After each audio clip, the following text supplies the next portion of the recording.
Ça s'est bien repassé, nickel. Salut, c'est Deli, bienvenue dans cette nouvelle vidéo. Vous l'avez vu dans le titre, aujourd'hui on va parler de l'Eurobasket féminin et je vais vous donner les 5 choses à savoir pour pouvoir regarder et apprécier ce championnat d'Europe. C'est parti.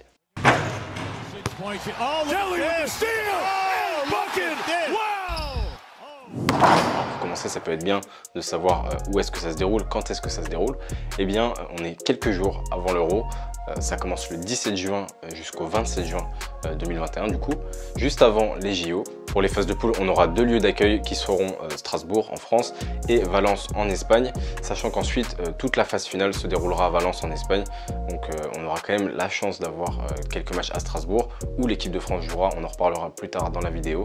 Et le gros point positif aussi dans cette période compliquée qu'on traverse depuis plus d'1 an, c'est que le public est de retour.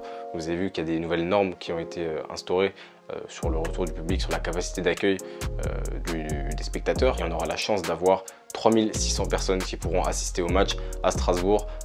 Ça c'est selon la réglementation en France. En Espagne, je ne sais pas comment ça fonctionne, mais on aura quand même 65% de la capacité des salles à Strasbourg qui pourra assister au match et qui pourra supporter l'équipe de France.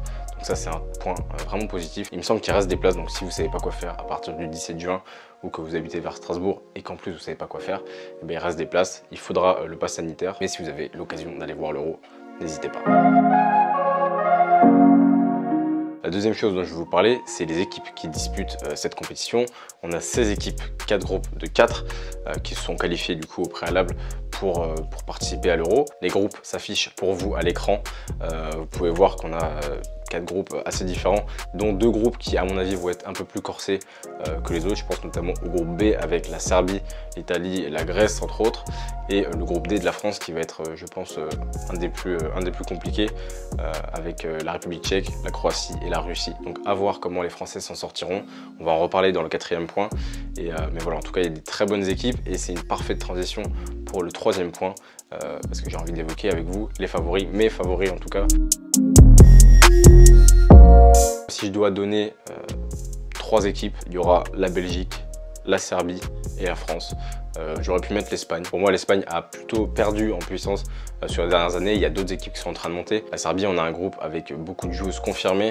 C'est un groupe qui se connaît très bien, qui joue ensemble depuis longtemps. On a des joueuses phares comme Ana Dabovic, comme Jelena Brooks, comme Alexandra Kravendakic ou comme Sonia Vasic, qui vont être très bien entourées et qui peuvent faire assez mal, je pense. C'est une équipe qui en plus, c'est un pays, que ce soit chez les garçons ou chez les filles, qui joue beaucoup à l'envie, qui a énormément de hargne sur le terrain et c'est comme ça qu'elle arrive aussi à se dépasser pour gagner des matchs qui peuvent être importants. Donc la Serbie c'est mon premier favori. Ensuite je vous ai parlé de la Belgique. Je vous affiche aussi les 2 joueuses qui participeront à l'Euro à l'écran. La Belgique c'est pas une nation qui était très cotée dans le basket féminin auparavant, mais depuis quelques années c'est une équipe qui est vraiment en pleine ascension, qui est en train de grimper et de monter en puissance avec un duo phare composé d'Emma Missman, la pivot d'Ekaterinbourg et anciennement de Washington, MVP des finales il y a 2 ans en WNBA, et Julie Allemand, je le répéterai encore et encore, mais pour moi c'est une des futures meilleures meneuses d'Europe, voire du monde. Donc c'est une équipe qui a beaucoup d'ambition avec de très bonnes joueuses pour épauler justement ce duo, et il faudra vraiment se méfier de la Belgique pour cette Euro. Et enfin je vous ai parlé de la France. Je pense que sur le papier on a une des meilleures équipes qu'on n'a pas eu depuis longtemps et que à mon avis ça peut être un bon moyen de se mettre en confiance avant les Jeux Olympiques, et c'est du coup une excellente transition pour le point numéro 4 où on va parler de l'équipe de France, justement parce que c'est quand même ça qui nous intéresse. On est français, on aime notre pays, allez les Bleus, point numéro 4. Alors notre équipe de France, si vous n'avez pas vu la liste des joueuses qui vont disputer l'Euro, je vous l'affiche aussi à l'écran avec un super visuel d'ailleurs de la Fédération française de basket. Bravo à eux pour ça. Et donc vous voyez qu'on a quand même un effectif qui est très complet. On n'a que des top joueuses à chaque poste, que ce soit titulaire, remplaçant, on peut faire tourner tout le monde partout, ça posera pas de soucis.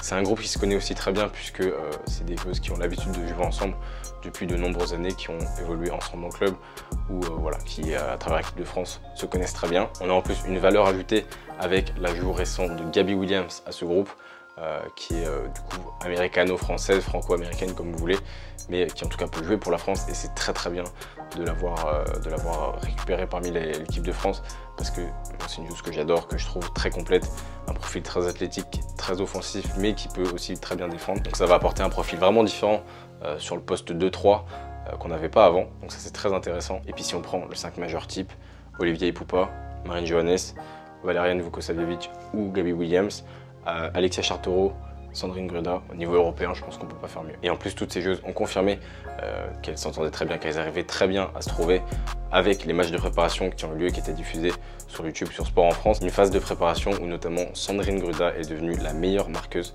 de l'histoire de l'équipe de France, en dépassant Isabelle Fijakowski. C'est une performance monstrueuse pour la joueuse de 33 ans. Et j'espère en tout cas que cette équipe de France nous fera rêver. Je pense qu'on est quand même les favoris. Donc ce serait bien de ramener un titre avant d'aller aux JO pour être vraiment en confiance pour les JO. Et pourquoi pas aller viser une médaille aux JO pour faire peut-être un remake de 2012, voire plus en allant chercher l'or. J'espère. On verra bien. Et justement pour voir tous ces matchs, ça va être le point numéro 5. Si vous êtes déjà fan de basket et que vous voulez regarder les autres matchs en dehors de ceux de l'équipe de France, il faut savoir que la FIBA a sa propre plateforme de streaming et ils ont fait une offre spéciale pour l'Euro. Je crois que vous payez 9 € pour toute la compétition et vous avez tous les matchs. Donc en soi c'est pas très cher, 9 €, c'est assez accessible. Pour ce qui est des matchs de l'équipe de France, c'est Canal+ qui a les droits, donc ça va se partager entre Canal+ Sport, Canal+. Si vous n'êtes pas abonné à Canal+ ou quoi que ce soit, que vous voulez pas payer, envoyez-moi un petit DM sur Instagram, je vous trouverai un bon plan. On va s'arranger. En parlant d'Instagram, allez suivre le compte de l'Eurobasket parce que comme ça vous aurez au moins toutes les actualités, vous pourrez voir des résumés de matchs, vous pourrez voir les scores si jamais vous ne regardez pas tous les matchs. Et suivez l'équipe de France parce qu'à mon avis ça va être une très belle compétition pour les Bleus. Ça va être en tout cas la fin de cette vidéo. Pas une vidéo très longue, mais au moins vous avez l'essentiel pour suivre le championnat d'Europe. Si vous êtes resté jusqu'à ce moment-là de la vidéo, vous commentez le mot crème solaire, puisqu'il fait chaud en ce moment, il faut se protéger. Donc crème solaire dans les commentaires. Je vous attends. Comme d'habitude, si la vidéo t'a plu, abonne-toi, mets un petit like, mets un petit commentaire. C'est gratuit, ça prend pas beaucoup de temps. Donc je compte sur vous là-dessus. Moi je vous dis à très vite pour une nouvelle vidéo. C'était Deli, allez les Bleus.